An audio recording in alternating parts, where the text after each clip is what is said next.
Everybody, it's John, and I'm going to do my combo update today for day 4 and day 5. I didn't post a video update yesterday, but here's a combo one for you.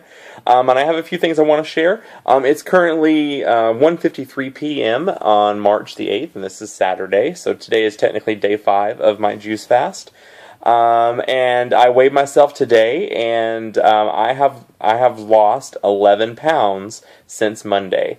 And I'm willing to guarantee you that the majority of that is water weight. Like I said on a previous video, when I wasn't juice fasting, I didn't really keep up with my water intake. Not for reasons of that I was like never thirsty or anything. It's just that sometimes even when you're not thirsty, you just need to be drinking more water, and I just didn't. So when I weighed myself on Monday and I was at 314, I was like, whoa, really? Because I made good food choices. And so that just shows you that over the past 5 days, 6 days, technically, since Monday was like day 0, that you can hold a lot of water weight. And so that was, I would guarantee that that's probably 10 pounds, maybe 9-10 pounds of water weight that I've lost. And so if you look at like weight gain since my juice fast, the first one, the 30 days, it's probably 3 to 5 pounds of just weight gain since I started eating solid foods again. And again, that's expected. So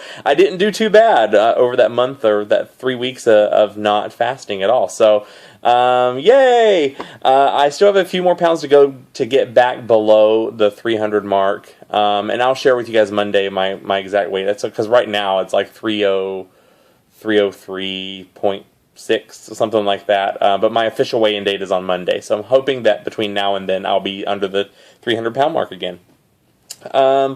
So one of the other things I wanted to share with you guys is that the difference between this fast and the fast that I did previous was this one, I'm really not as hungry in the beginning as I was the first fast, so I think my body just kind of knows what's going on. And day 3 this time was the hardest for me. Last time it was day 4. But day 3, I felt hungry in the evening, and I felt hungry until I went to bed. And I woke up the next day and I felt fine. I just drank lots of water and tea and made sure I got my juices in. So yeah, things are going really well this time, and not that they didn't go well last time, but it's the beginning of this fast has been a whole lot easier.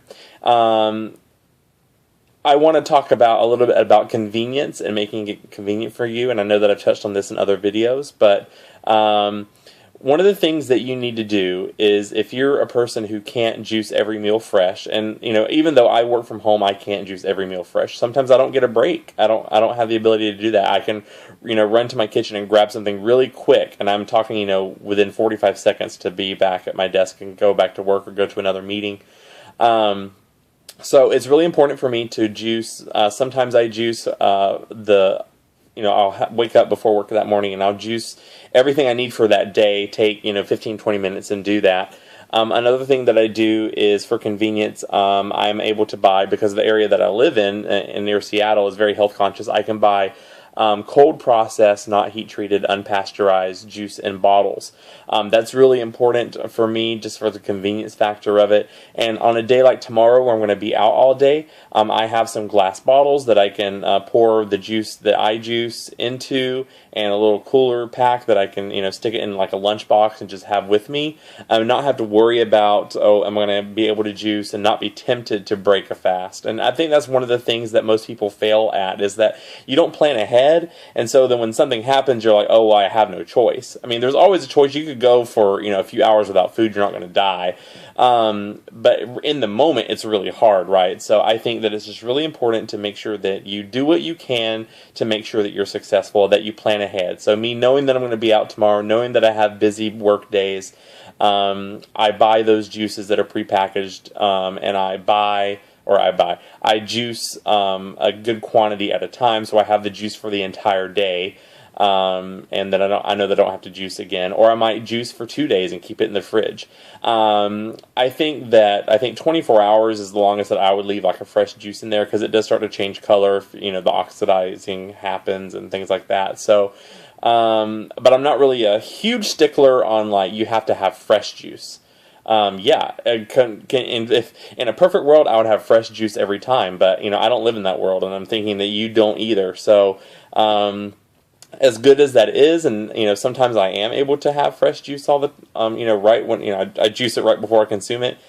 Not always the case, and so it's one thing to give yourself a little grace for that, and to again, if you plan ahead, that you can make it happen and you can stay on track with your juice fasting. So I'm excited to see what my official weigh-in is on Monday during the first week of the fast, and I'm going to be going for 7 to 8 weeks this time. So 60 days. That's 8 weeks, 8.5 weeks, something like that.